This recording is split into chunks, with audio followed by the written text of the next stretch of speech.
Let's discuss the sensory pathway in our body, also called as ascending pathway. Sensory pathway എന്ന് പറഞ്ഞാൽ എന്താണ്? Basically നമ്മുടെ sense ഓർഗൻസിൽ നിന്നും ഇൻഫർമേഷനെ നമ്മുടെ ബ്രെയിനിന്റെ സൊമാറ്റോ സെൻസറി കോർട്ടെക്സ് റീജിയൻ വരെ കൊണ്ടെത്തിക്കുന്നവരെയാണ് നമ്മൾ എന്ത് വിളിക്കുക? സെൻസറി പാത്വേ എന്ന് വിളിക്കുക, അല്ലെങ്കിൽ അസെൻഡിങ് പാത്വേ. അസെൻഡിങ് എന്ന് പറയാൻ കാരണം എന്താ? ഇവിടെ സെൻസ് ഓർഗനിൽ നിന്ന് അവിടെ നിന്നുള്ള റിസപ്റ്റേഴ്സ് ഇൻഫർമേഷനെ ബ്രെയിൻ വരെ കൊണ്ടെത്തിക്കുകയാണ്, മുകളിലേക്ക് പോകുന്ന പാത്വേ ആണ്. ഓക്കെ, ഇതിൽ തന്നെ ഒരുപാട് സെൻസറി പാത്വേസ് ഉള്ളതിൽ one of an important pathway ആയ dorsal column pathway, otherwise called as posterior column pathway ആണ് നമ്മൾ ഇന്ന് ഡിസ്കസ് ചെയ്യുക. എന്തുകൊണ്ട് ഇതിന് ഡോർസൽ കോളം അല്ലെങ്കിൽ പോസ്റ്റീരിയർ കോളം എന്ന് വിളിക്കാൻ കാരണം? നമ്മുടെ സ്പൈനൽ കോഡ് എന്ന് വരയ്ക്കാം അല്ലേ? ഇതാണ് നമ്മുടെ സ്പൈനൽ കോഡ്. സ്പൈനൽ കോഡിന്റെ ഡോർസൽ റീജിയൻ, ഇത് സ്പൈനൽ കോഡിന്റെ ventral. So dorsal is otherwise called as posterior and ventral is otherwise called as anterior. നമുക്ക് നോക്കിയാൽ ഇത് നമ്മളുടെ ഗ്രേ മാറ്റർ ആണ്. സോ ഇഫ് യു സീ, ഈ ഡോർസൽ റീജിയനിൽ നിന്നുള്ള ന്യൂക്ലിയസ് വഴിയാണ് ശരിക്കും ഇവിടെ ഈ റിസപ്റ്റേഴ്സ് എന്നുള്ള ഫൈബേഴ്സ് മൂവ് ചെയ്യാൻ പോകുന്നത്. അപ്പോൾ ഡോർസൽ കോളത്തിലുള്ള രണ്ട് ന്യൂക്ലിയസ് നമ്മളിവിടെ വരയ്ക്കുകയാണ്, വൈറ്റ് മാറ്റർ ആയിട്ടുള്ളത്. ഒന്ന് ഫെസിക്കുലസ് ഗ്രേസിലസ്, രണ്ട് ഫെസിക്കുലസ് ക്യൂണിയേറ്റസ്.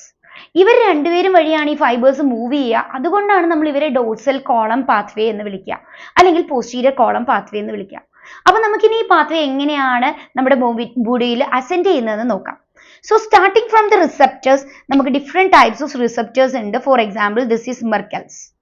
Merkels അല്ലാതെ Meissner's ഉണ്ട്, നമുക്ക് free and nerve fibers ഉണ്ട്, even hair follicles നിന്നുള്ള receptors ഉണ്ട്. ഈ receptors നിന്നും ഇൻഫർമേഷനെയും ക്യാരി ചെയ്തുകൊണ്ട് നമ്മുടെ ഡോർസൽ റൂട്ട് ഗാംഗ്ലിയൻ വഴി ന്യൂറോൺസ്, നമ്മുടെ ഫൈബേഴ്സ് എങ്ങോട്ട് പോവുകയാണ്? നമ്മുടെ ഈ ഒരു ന്യൂക്ലിയസ് വഴി അസെൻഡ് ചെയ്യാൻ പോവുകയാണ്. അപ്പോൾ ഇത് എതുവഴിയാണ് എൻട്രി ചെയ്തത് സ്പൈനൽ കോഡിൽ? Dorsal root ganglion. എന്തുകൊണ്ട് ഡോർസൽ റൂട്ട് ഗാംഗ്ലിയൻ? നമുക്കറിയാം, എല്ലാ സെൻസറി ഫൈബേഴ്സും ഡോർസൽ റൂട്ട് ഗാംഗ്ലിയൻ വഴി മാത്രമാണ് എൻട്രി ചെയ്യാൻ പോവുക. ഇനി ഈ രണ്ട് ന്യൂക്ലിയസും തമ്മിൽ പിന്നെ എന്താ വ്യത്യാസം? അപ്പൊ നമുക്ക് ആലോചിക്കാം. C comes first than G എന്ന് പറയുമ്പോൾ നമ്മുടെ ക്യൂണിയേറ്റസ്, ഫെസിക്കുലസ് ക്യൂണിയേറ്റസിൽ വഴിയുള്ള ഈ ന്യൂക്ലിയസ് വഴി പോകുന്നത് അപ്പർ ലിംബിൽ നിന്നുള്ള ട്രാക്റ്റുകളാണ്. അപ്പോൾ ജിയിൽ നിന്ന് ലോവർ ലിംബിൽ നിന്നുള്ള ട്രാക്റ്റുകളാണ് മൂവ് ചെയ്യുക, ദാറ്റ് ഈസ് ഗ്രേസിലസ്.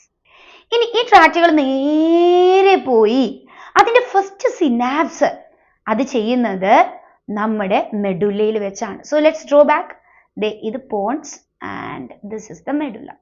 അപ്പോൾ മെഡുല്ലയിലുള്ള ന്യൂക്ലിയസിലാണ് ഇവിടുത്തെ ഫസ്റ്റ് സിനാപ്സ് നടക്കുക. And what is this nucleus called as? Respective to the cuneatus അല്ലെങ്കിൽ gracilis നമ്മൾ ഇവരെ പേര് വിളിക്കും. ഫോർ എക്സാമ്പിൾ, ഇത് ന്യൂക്ലിയസ് ഗ്രേസിലസ് ആണ്. Now ഫസ്റ്റ് സിനാപ്സ് കഴിഞ്ഞു. സോ റിസപ്റ്റർ തൊട്ട് ഫസ്റ്റ് സിനാപ്സ് വരെയുള്ള ഈ ന്യൂറോണിനെ നമുക്ക് ഫസ്റ്റ് ഓർഡർ ന്യൂറോൺ എന്ന് വിളിക്കാം. ഇനി ഫസ്റ്റ് ഓർഡർ ന്യൂറോൺ എന്ത് ചെയ്യാൻ പോവുകയാണ്?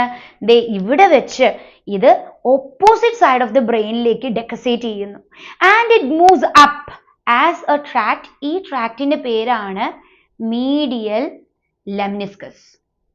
ഈ ട്രാക്ട് നേരെ ചെല്ലുന്നു നമ്മുടെ ബ്രെയിനിലെ തലാമസിലുള്ള വെൻട്രോപോസ്റ്റീരിയർ ന്യൂക്ലിയസ്, വെൻട്രോപോസ്ട്രോലാറ്ററൽ ന്യൂക്ലിയസിൽ വെച്ച് സിനാപ്സ് ചെയ്യുന്നു. ഇത് ഓർക്കാൻ എളുപ്പമാണ്, കാരണം നമ്മൾ ഡോർസൽ കോളം പാത്വേ ഞാൻ പറഞ്ഞപ്പോൾ പറഞ്ഞു ഇത് സെൻസസ് കൊണ്ടുപോകുന്നതാണ് ബ്രെയിനിലേക്ക് അല്ലെ. ഈ സെൻസസ് ഏതൊക്കെയാണെന്ന് ചോദിച്ചില്ലല്ലോ നിങ്ങൾ. ഒരുപാട് സെൻസസ് ഉണ്ട് നമ്മുടെ ബോഡിയിൽ. അതിലെ vibration, light, touch and proprioception കൊണ്ടുപോകുന്നതാണ് ഡോർസൽ കോളം പാത്വേ. അപ്പൊ അത് ഓർക്കാൻ പറ്റും. VPL, vibration, proprioception and light touch. അങ്ങനെ സെക്കൻഡ് ഓർഡർ ന്യൂറോൺസ് നമുക്ക് കണ്ടു. അത് സിനാപ്സ് ചെയ്യാൻ പോകുന്നത് എവിടെ വെച്ചാണ്? ഫ്രം ദി മെഡുല്ല മൂവ് ചെയ്ത് തലാമസ് വരെ എത്തുന്നു.